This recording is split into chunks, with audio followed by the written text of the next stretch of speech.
Good morning, everybody. Good morning. My name is Abel Frederick. For those of you that don't know me, I'm the Vice President of Community Impact here at United Way at Plains, and we're just glad to welcome everybody today. A lot of familiar faces, a couple new ones, but we're very happy to have you in the house today. We want to set the stage for kind of what we're going to talk about today.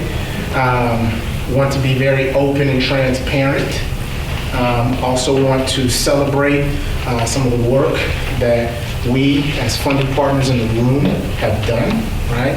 And some of the new opportunities that have become available as a result of some of the new work that we've done. So recap of 2021, 2022. So together with our partners, many of you in the room, we responded to over 400,000 needs in our community. 400,000 needs. That's a huge number, and like I said, it's all about making Wichita better. We cannot tell the story that we are able to tell without the work of many of you in this room, and so we're proud to partner with you. We're proud to walk alongside you. Our Give Warehouse increased to 188 area agencies that received over $1.19 million in free goods. I encourage many of you, if you don't know about Give Warehouse or you don't partake in shopping at Give, please do. This is one additional way that we are able to partner with you all in the community to lower your overhead costs. Right? We want to make sure that we are providing the best services for you, and Give Warehouse is one of the ways that we do that.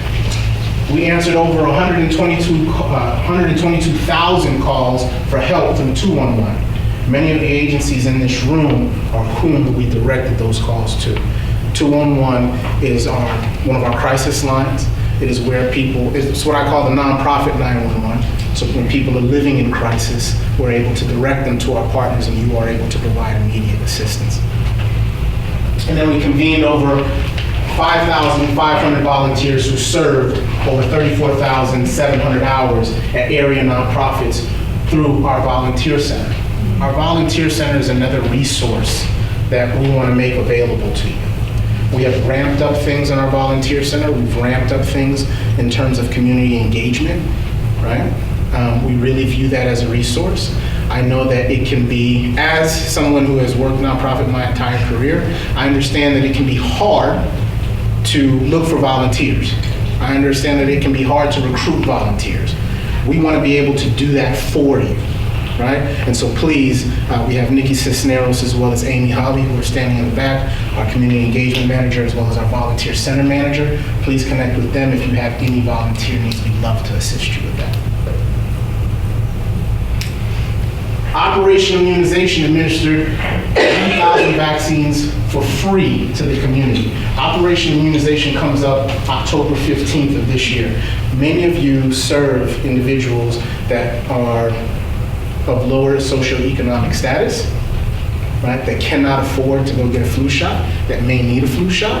Operation Immunization is something that we have done for many years.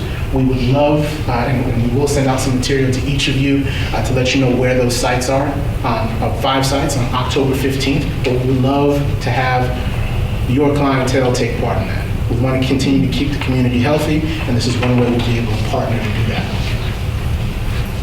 We distributed over 100,000 books to address children's literacy through Dolly Parton Imagination Libraries, Inclusive Leaders, Becoming Inclusive Leaders program.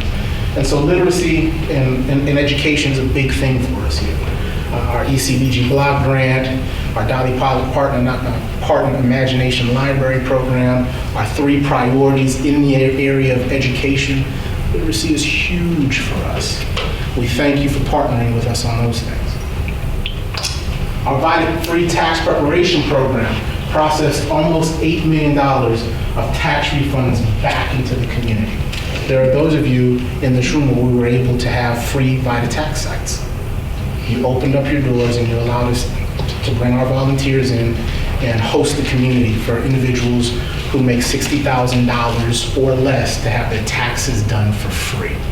We thank you for that, but we also encourage you that if there are any of your clientele who qualify to have their taxes done for free, please make them aware of VITA. This is one other area that we can partner and make Wichita better. And then 923 homeless individuals were served through our COC coordinated entry system. And so some of you may know this, some of you may not. United Way of the Plains operates the continuum of care. We are charged with bringing homelessness to functional zero in this community. For many years, it was a little understaffed. I now have Matt Lowe leading that team, and he has staffed it to where it is completely staffed, right? We want to make sure that homeless services are robust in this community. We want to make sure that we play a part in that, but we also want to make sure that we are partnering with all of you that provide those homeless services so that we're doing the right things and we're doing the right things for our neighbors. More recap. Some things I really want to hit on here. You see that we invested nearly $12 million into the community, but we revamped our application process for grant funding. So many of you in the room took part in that revamped process. It is now online. We will still continue to use the same platform. There is, I think, less arduous reporting, but I also want to make you aware of how that process works. So you see here, we have 85 total funded partners now. Previously, that was a closed process where 30 funded partners were allowed to apply, right? This is all about making Wichita better.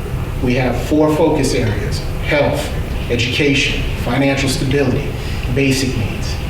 Your neighbors came into this room in late winter, early spring, and they were good stewards of donor dollars. They made decisions on where money should be invested to address our strategy, right? And so we encourage you to understand that this is a one-year grant process. It is not about a particular agency. It is about making Wichita better. We received 113 applications last year. We received twice the amount of requests than we had available for funding. We cannot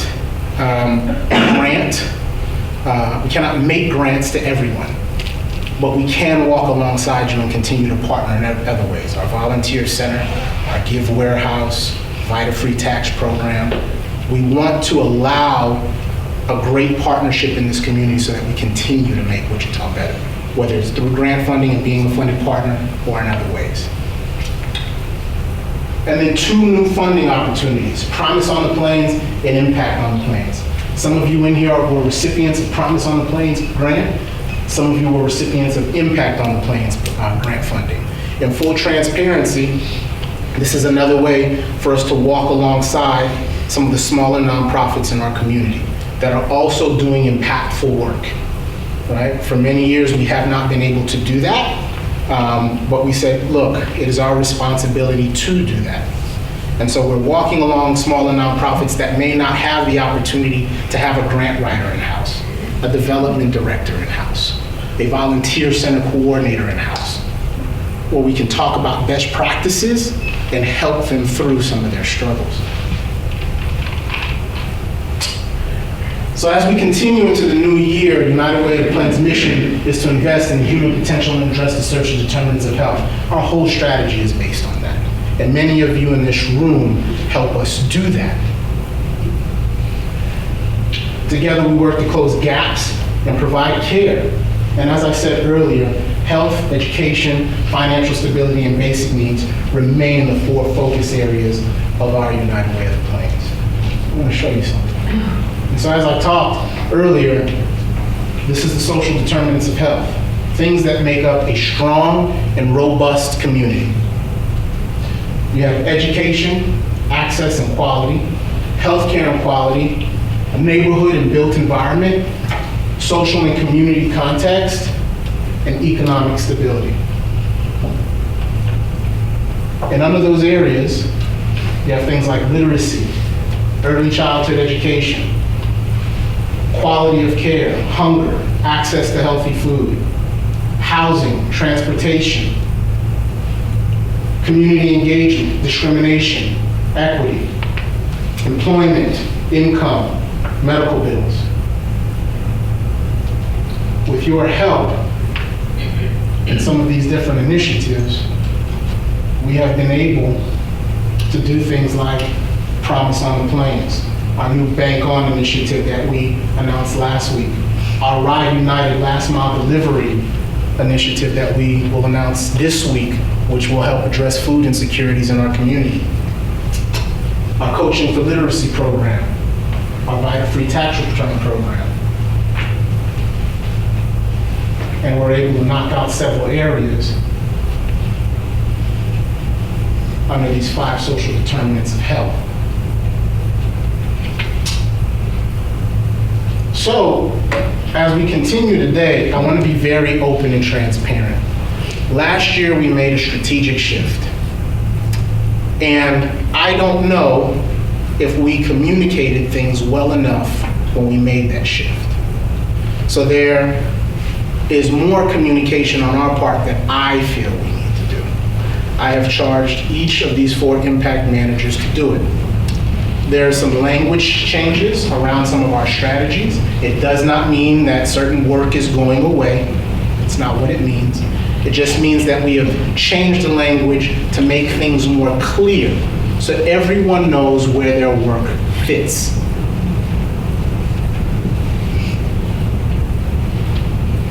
When we changed strategies, when we started doing some different things, we changed out personnel, right? We needed individuals that could do some different things for us. We hired READINESS here recently as our health impact manager. Heather Crump came on in January as our education impact manager. Michelle Presnell came on last September as our financial stability manager. And Matt Lowe came on last November as our impact manager in basic needs. These individuals are charged with walking alongside each one of you that apply in their impact area. They're to develop relationships with you. They're to help you when you have questions, whether it be on reporting, what you should do, what does this mean in your grant? Here are some struggles that I'm having with recruiting volunteers. They're to walk alongside each one of you, right? And everything I'm saying is not a surprise to them. They know this, right? They signed up for it. That's why they're here, right? So as we continue to walk alongside you, I want each of you to understand that for those of you that have applied before, you're going to see a little bit different language. It does not mean that your work is not incorporated. It just means we're clarifying where your work lives and what we mean when we say certain things. And we invite questions at the end of this presentation if there are any clarifying questions that need to be asked. And so now I'm going to turn it over to Aubrey Mentis, our impact manager in health. Good morning. Good morning. Good morning. As Abel said, my name is Aubrey Mentis, and I am your new Community Health Impact Manager. And he said, my responsibilities is to continue to maintain and foster working relationships with all of you, okay? That have programs that fall under the health umbrella. Now, here at United Way of the Plains, we understand that the health of our community is only as strong as the people in it, our neighbors. With that being said, access to healthcare is a fundamental human right.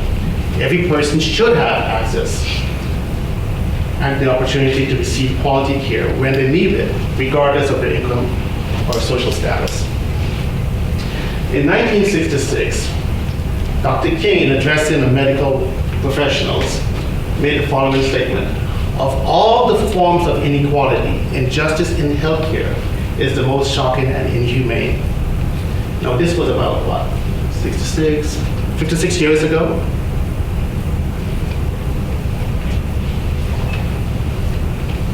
That being said, here at United Way of the Plains, we have established 3 priorities. 1, access to healthcare and mental health services. 2, healthy lifestyles, and addressing health disparities. In addressing access to healthcare and mental health services, we are seeking to promote programs that remove physical or financial barriers while increasing access and treatment to people in need of healthcare and mental health services. Examples of such programs are those that provide access to treatment to those with and without insurance, programs that provide services regardless of immigrant status, and programs that offer outreach, example, mobile medical, dental, and vision services. Why is this important? In Kansas today, 1 in 8 adults ages 18 to 64 lack healthcare coverage. 1 in 3 do not have dental coverage. For others, the challenge is not having enough health and dental providers close to where they live. In addressing healthy lifestyles, we are seeking to promote programs that provide evidence-based approaches and strategies that encourages healthy behaviors while reducing the prevalence of chronic disease.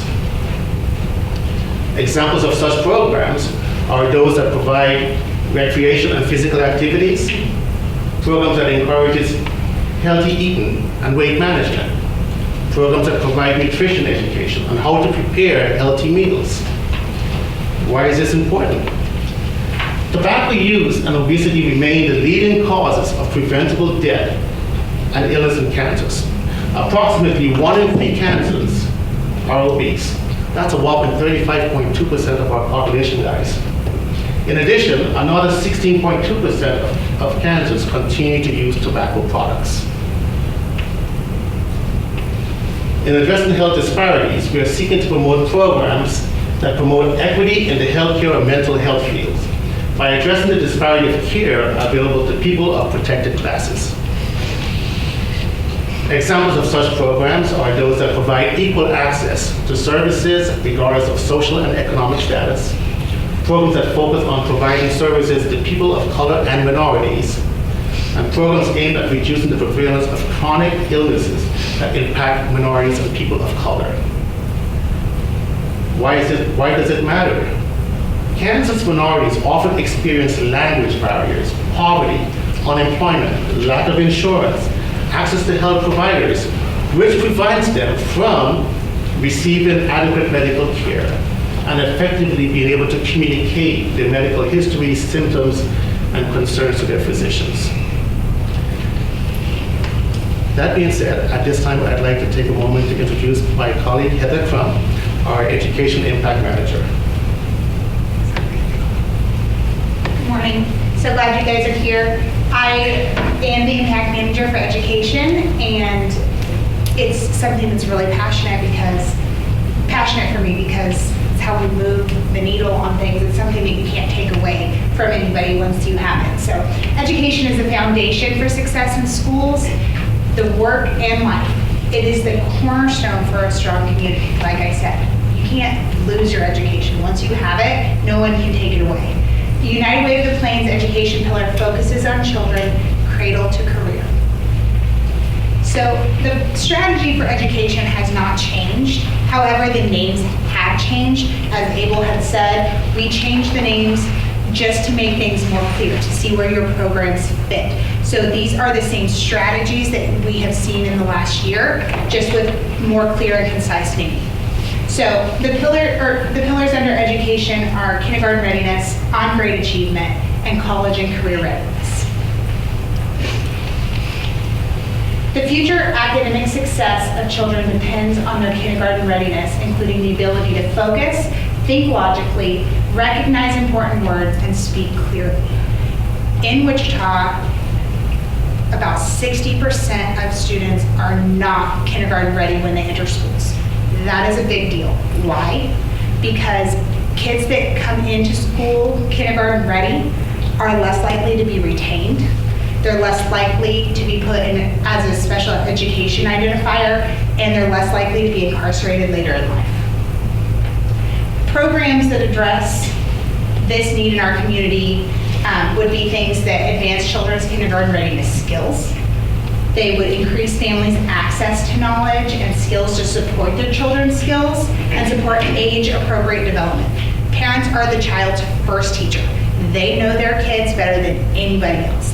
And education starts at birth, not at kindergarten. So empowering parents to support their kids is really important. Increasing availability of high-quality learning environments.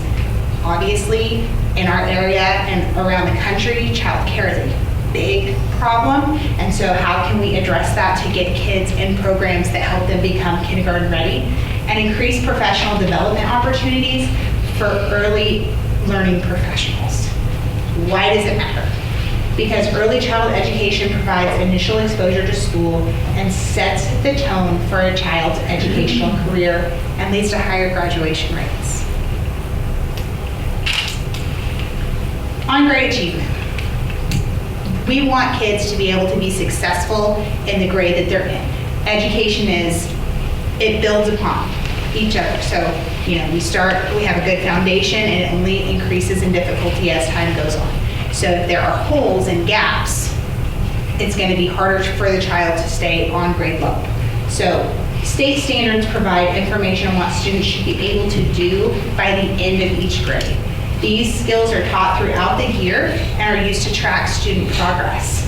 On-grade achievement refers to students being proficient in these standards at each grade level. Again, if there's a hole, when you think about math, if you can't add, it's going to be real difficult to multiply. So we've got to make sure that we're keeping kids on track so that they can be successful and graduate on time. Programs that address these needs in our community would be things like tutoring. In this area of on-grade achievement, we are specifically looking at kindergarten through 8th grade. We will address the high school kiddos in a minute. But mentoring for these grades, because kindergarten and 8th grade programs they're going to look a lot different than high school. They're not the same developmental level, so that we need to differentiate between the two. And we are going to help improve common core skills such as problem solving and working cooperatively and social and emotional learning. Especially with the pandemic, that's been a big thing. Lots of buzzwords about SEL. Those are things like helping kids control and regulate their emotions, having empathy, being kind, being able to have coping mechanisms instead of just lashing out, can I take 10 deep breaths or whatever. So how can we have kids recognize how they're feeling and then cope with it in a way that is productive for our community? Why does it matter? Because students not reading on grade level by the end of 3rd grade are 4 times less likely to graduate, 6 times less likely to graduate if they come from houses of poverty. In Kansas, or in Wichita specifically, about 80%, according to the most recent state assessment data, 80% of kids are not passing state assessments with proficient ratings. That's huge. The final pillar in education is college and career readiness. High school diploma or GED is critical for a student's success in later life, whether they choose to go directly into the workforce, go to a technical school, or have an apprenticeship, or attend college. We recognize that the path for every student is not the same. Not every single student is going to go to college.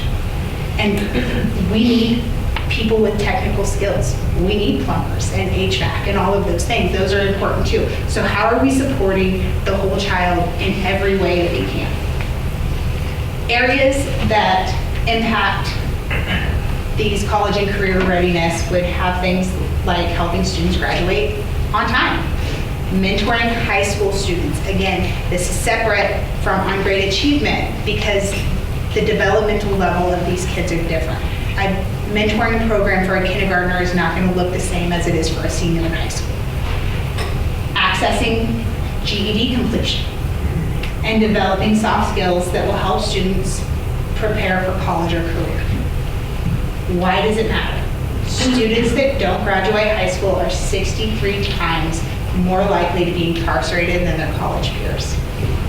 In addition, in Wichita specifically, our graduation rates are about 79%. So that's a lot of kids left at risk that are not currently completing graduation. So we have some work to do, and I look forward to seeing how we can tackle that together to make Wichita a better place. And with that, I'd like to introduce Michelle Presnell. Thank you, Heather. Good morning, everybody. I'm going to stand over here just to mix it up. My name is Michelle Presnell. I'm a Community Impact Manager for Financial Stability. So we're going to talk a little bit about financial stability this morning. Up here on the screen, you have a really great fancy definition of what financial stability is. What I want you to ground yourself in as we talk about this area is that financial stability is equipping individuals with the ability to weather any financial storm that may come their way. We do this through resources, through education, through mobilizing workforce. So as we go throughout the priorities here, I really want you to ground yourself that we are not trying to get people out of crisis. Matt's going to have an opportunity to talk about basic needs. We're not trying to educate people on their math and literacy. We're trying to focus on their financial stability. And how we do that falls within these 3 priority areas. We look at workforce development, financially prepared, and household stability and asset building. So as Abel said at the top of the meeting, some of these titles will look different than what you saw last year. If you're a current funded partner, please do not freak out and say, oh my gosh, am I all of a sudden cut out of the system? You're not. You're absolutely not. We're going to go through each one of these priorities and break them down a little bit. First up is workforce development. We are focused in this area on equipping adults that are underemployed or unemployed with opportunities and avenues to achieve a livable wage and further their career opportunities. Again, a very long definition to say we're trying to get people employed so that they can earn an income, right? So these programs will look like this. They're employment coaching, classes aimed at career advancement or certification, resource centers to assist with job wayfinding, and earn and learn employment programs. We want to get people employed so that they can start earning an income. So as we look at this, nearly 33% of Wichitans have a zero savings amount balance. We call this liquid assets. 30% of these people have zero liquid assets and are living paycheck to paycheck. 10% of Wichitans aren't actually able to meet their bills with the current income that they're making. So this is why this matters. Earning a livable wage is key to finding financial stability. That's going to take us into this category called financially prepared. Financially prepared focuses on creating financial stability within the upcoming generation. Financial literacy and career development among young people ages 14 to 25 has a clear and direct financial impact on their financial outlook. So when we're looking at these programs, some of you are currently funded partners that will fall into this area. Let's talk about what does qualify you for funding. So these are financially prepared programs that focus on equipping youth and young adults ages 14 to 25 with opportunity and resources, including programs that provide financial literacy, youth workforce development programs, earn and learn workforce development programs, debt management education, budgeting, and savings. How are we helping prepare the next generation to be more financially stable? Why does this matter? So, teaching financial literacy and workforce skills at the high school and college level has shown to positively impact the financial health of those individuals. Statistics show us that they come out of college or high school with higher credit score, lower credit card debt or debt period. And they wind up being a whole lot more financially stable in the long run if they have this education and this knowledge on the forefront. That takes us to our last area, which is household stability and asset building. This is looking at the generation now, right? The ones that are working, the working adults that are well out of the education system, but they still matter because they are a population, they're a community. Household stability and asset building is focused on assisting adults and households in becoming financially healthy with support, education, and services aimed at achieving financial stability. How do we do this? What programs are we looking at? So when we talk about this, we're looking at programs that provide adult financial literacy, debt reduction and management, home ownership, maintenance, repair, programs that help support a homeowner or a potential homeowner. Asset building, savings and financial planning. Are we continuing to support these people as they age, as they get older, as they weather whatever financial crises or storms may come their way? One statistic that is super impactful, and I'll kind of end my bit on this, 1 in 4 Wichitans are not financially stable. What I mean by that is that they're liquid poor, liquid asset poor, they're not earning enough money. So the work that you do in your programs in these 3 areas, including this one, is incredibly impactful on the financial stability of today and tomorrow. Thank you all very much. I'm going to pass it on over to my esteemed colleague, Matt Little. Basic needs: food, water, safety, shelter. These are the essential functions of life that without which none of the other 3 pillars matter, right? If we don't have food in our belly, if we don't have somewhere to sleep at night, if we don't have safety, then we can never even begin to address education, financial stability, or health.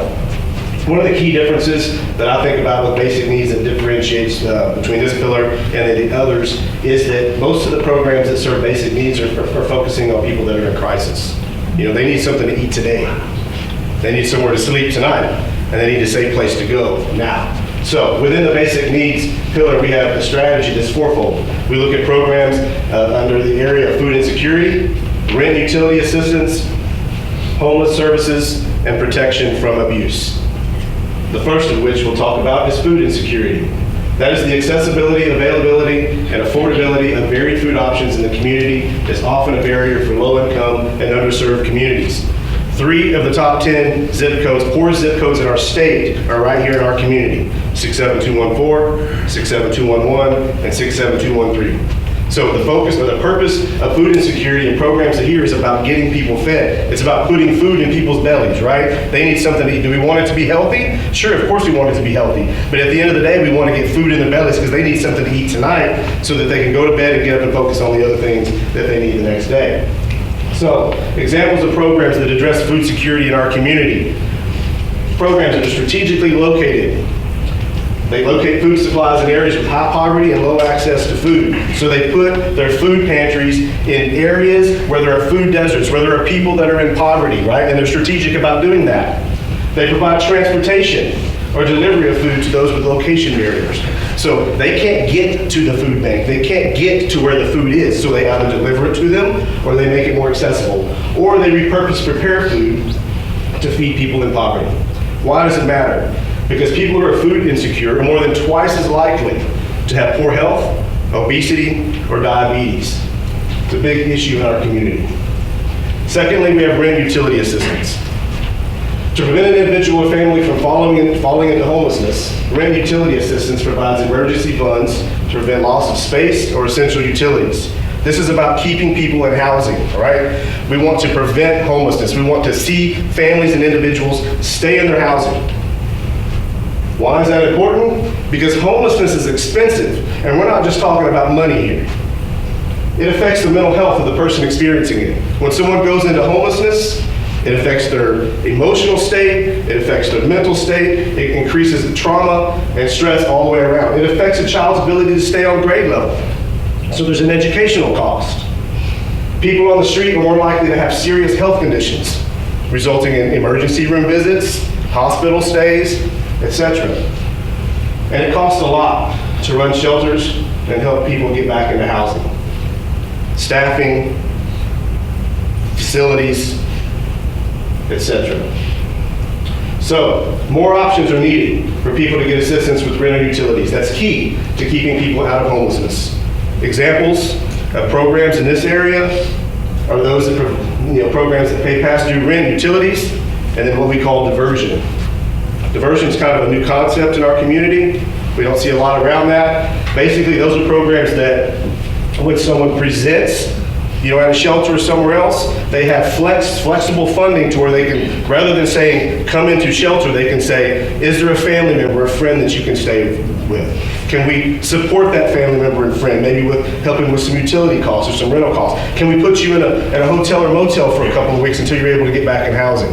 So it keeps people from ever entering the homeless system to begin with. Why it matters? Because people who receive rent and utility assistance are 76% less likely to enter a shelter within 6 months of using those rent and utility services. However, no matter how robust our rent and utility assistance program is, inevitably some people are still going to fall through the cracks. Some people are still going to end up homeless. so we need homeless services. Last year, we had a similar focus area, or pillar. We called it emergency shelter.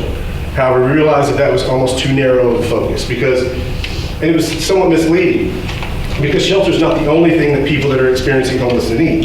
Yes, they need that for today, but in order to end their homelessness, they may need a lot of other things as well. Homeless Services is focused on providing a safe space to individuals and families experiencing homelessness and bridging the gap to more permanent housing. These programs address the wide array of issues facing unhoused people and eliminate barriers to accessing housing. Here, best practices when it comes to homeless services are those that have strong case management components. They provide shelter, yes, but they have case managers that work with the individual to address whatever the issues were that caused them to go into homelessness in the first place and build plans for overcoming those barriers so that they can get back into housing as soon as possible. Examples of programs that address this need: emergency shelters with case management services, day shelters with case management services, and homeless outreach programs that connect people to services, right? To end people's homelessness, we've got to provide wraparound services to end it, and I will even take it a step further. Truly best practices are not those that just get people housed, but they provide follow-up. So as people go into housing, they check on them. How are you doing? How are things going? How's the job? Behind on your rent? Those kinds of things so that they can begin to put plans into place so that we can keep them from going back into homelessness. Why it matters. Unsheltered homeless are 3 times more likely to die than those who are sheltered. Finally, we have protection from abuse. United Way understands the importance of offering not only support to victims of violence and abuse, but also interventions directed at stabilizing adults, children, and families who have been traumatized. Sadly, abuse continues to be on the rise in our community. And so the United Way wants to come around those who have experienced that and help them heal from the trauma that they've experienced and begin to rebuild their lives. Examples of programs to address this need: domestic violence services, child abuse and neglect programs, sexual assault services, and anti-trafficking causes. Those experiencing abuse need safe places to go to get away from the abuse and to begin healing from the trauma that they experienced. With that, I'll turn it over to my pal, Abel Frederick. Thanks, Matt. And so one thing I do want to clarify before we continue, during the first portion of this, Aubrey mentioned addressing health disparities. Last year that was called health equity, right? So I just want to make that clear that that is now addressing health disparities. So opportunity on the plains. This is our largest investment cycle. How's this going to go down? So the application will open next month. We are committed to making decisions faster, so you know what you need to do earlier. Application will open next month, and we will use the same platform as last year. The application will close in December. What happens in December? We'll recruit volunteers across 13 different areas, and they will review those applications. Those applications will be graded, they will be discussed, and your neighbors will make decisions on how to be good stewards of donor dollars on how we make Wichita better.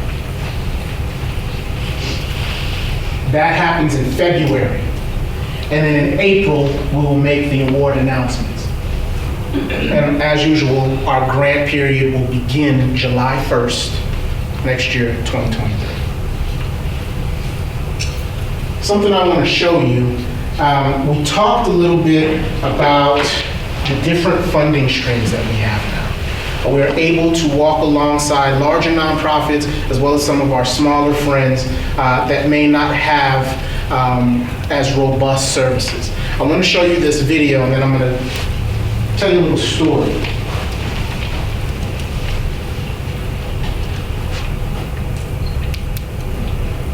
Hello, my name is Aubrey Mentis. I'm the new Community Impact Manager for Health here at United Way of the Plains. We are proud to share that Common Ground Producers and Growers was a recipient of our equity grant, Promise on the Plains. It's such a blessing and a benefit to know the United Way of the Plains is looking for organizations to pour into. because no one can do it by themselves. The days of Lone Ranger and Rambo are over.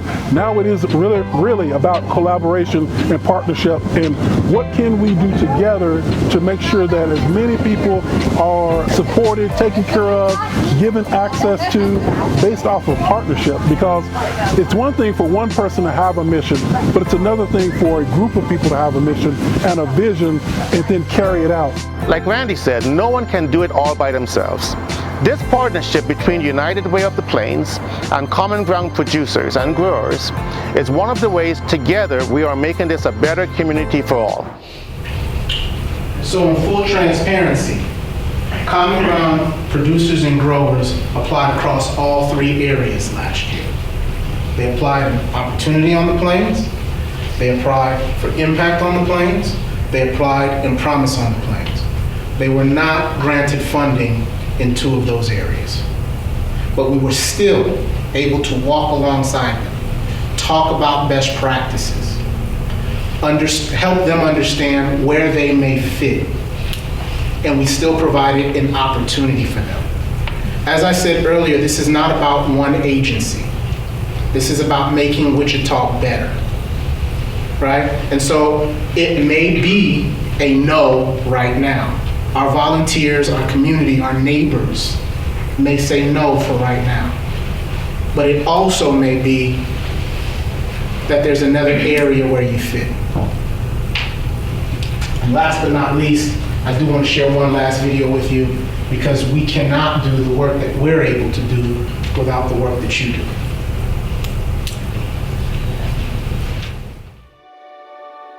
Imagine our community without people who offer a helping hand, a kind word, an hour of their time, a portion of their paycheck every month to support people they will never meet. It's a dreary prospect. Our community is full of game changers, hand raisers, problem solvers, difference makers. United Way is harnessing this caring power in our community to advance the common good. We mobilize resources.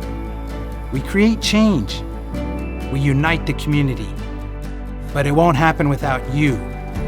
You give children an equal opportunity to learn.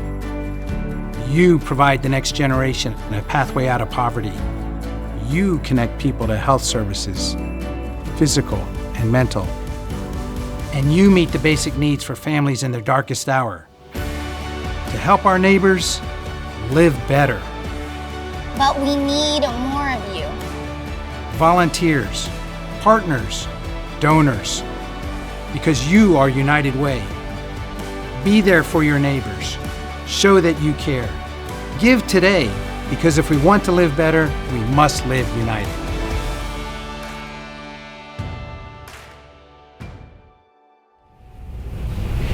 So as you all know, we are in the middle of our campaign year.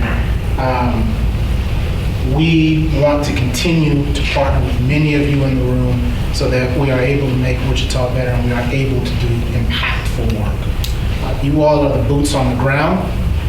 You all see the clientele, impact lives, have the stories to tell, right? We cannot do what we do without you. So thank you. And now I'd like to open it up for any questions that may be had from anyone in the room. So, what is the Inclusive Leaders program for the books? Would you like to answer that, Heather? Yeah. So the Inclusive Leaders books is specifically through our preschool development grant, and it provides books featuring characters of color to ages 0 through 5, because less than 10% of books feature characters of color. For sure. Did we do that good? Okay, I have one. Ma'am. There's a massive connection between mental health and physical health. And mental health was mentioned briefly in the beginning of what health focus is on. But then when I broke it down to like these are the programs we're looking for, to me it seemed like they were all very physical health focused. When I feel like we just start with, we just start with mental health. As well as physical health. And so I'm just wondering, if you are covering that whole, like, It just seemed missing to me. Okay. Well, I think we'll do a better job of clarifying that. We do currently partner with organizations that focus on mental health services. So we are passionate about it. It is a part of our strategy. I just think the presentation may not have conveyed that message well enough. Ma'am. And this is really from Matt. When you were talking about housing, you were talking about how you're focusing on maybe at shelters sending people to like hotels or sending them into family, then they wouldn't qualify for like Section 8 and those kind of things. They still qualify. They still do. I've been told that is that a new change that they recently had? Because if they're living with family, then they're not homeless. True, they would not qualify for a homeless preference Section 8 voucher, but they would still qualify for Section 8 because of their financial, their poverty rate and that kind of thing. But because they're not entering into homeless services, then they may not necessarily qualify for a homeless preference Section 8 voucher, which 10% of all of Section 8 vouchers go towards the homeless preference. I'm just making sure. Thank you.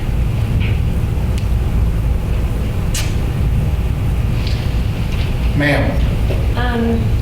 I was happy to see that you guys are reducing a little bit of the reporting requirements on the grant end of it, only because obviously it's very difficult for all of us. We're very small. We all work on being as efficient as possible. I just wondered if you're going to continue just a little bit of clarification around the reporting requirements on those 3 different areas of your grants and how you're moving forward. And so yes, we will continue to support all funded partners through reporting requirements. On July 1st, an email was sent to each funded partner with not only the template, but the instructions on how to report back. So if you are wanting more clarification, please, if you're a funded partner, look for that email. It went out on July 1st, the same day that the grant dropped. But also, please contact your impact manager. They will be more than willing to walk alongside you and make sure that you're squared away on reporting. And you're going to continue that same kind of mechanism for the same kind of communication, same kind of reporting. Ma'am. Did you find that this year with your auditing requirements, did that meet your guys' needs? Are you going to keep it the same? We will keep it the same. Okay. Yeah, I'm just asking if it I went know. well for you. That was all. It went well for you, for us, and for you. Over the line. Thank you. Yeah, I know. Ma'am. Yes.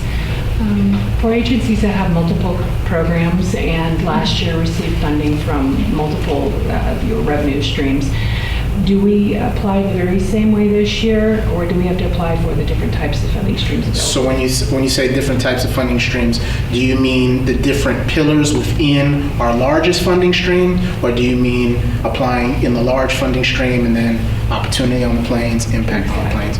So Opportunity on the Plains has a completely different platform. All of our funding streams are online. Right? But Opportunity on the Plains, we use a specific database in order to get those applications as well as retrieve reporting. And that's called Wise Hive. So you would use the online platform called Wise Hive for our largest investment cycle, which is Opportunity on the Plains. When we release the Promise on the Plains, which is our equity grant, and our Impact on the Plains funding stream, which is our entrepreneurial grant, you would just go to our website, and it's a very simple form that you can fill out. It was a wonderful change to the simplicity of the previous year's forms on criteria for the application. I enjoyed that last year. Thank you. I'm glad. Thank you. Thank you.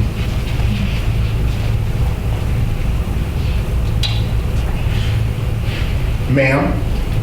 Well, before we finish up, I just wanted to remind everybody that we have some information over here. Abel mentioned Operation Immunization. I'm sure many of your clients could benefit from that. So be sure to take one of these flyers that shows the dates and times. And then we also have flyers on the new initiative that Michelle has initiated, Bank on ICT, to help the unbanked. And again, I'm sure many of your clients might be interested in utilizing those services. So just wanted to make sure you were aware of those materials. Thank you, Angie. If there are no other questions, or if there are questions that you'd rather ask myself or one of the 4 impact managers in private, I'm going to give you some time to get laid back. But I appreciate your time. Please go take a card of one of the impact managers, some of the information. As I said, we want to find different ways to partner with each of you. Sometimes that is via funding, sometimes it's via our voice, and specifically in the area of Bank On, it's standing side by side one another, allowing corporate financial institutions here in this community and saying, you know what, being unbanked isn't right, and we've got to do something about it for the community, right? And so thank you so much for your time. I really appreciate you. Please go back and do some great work in the community. It is.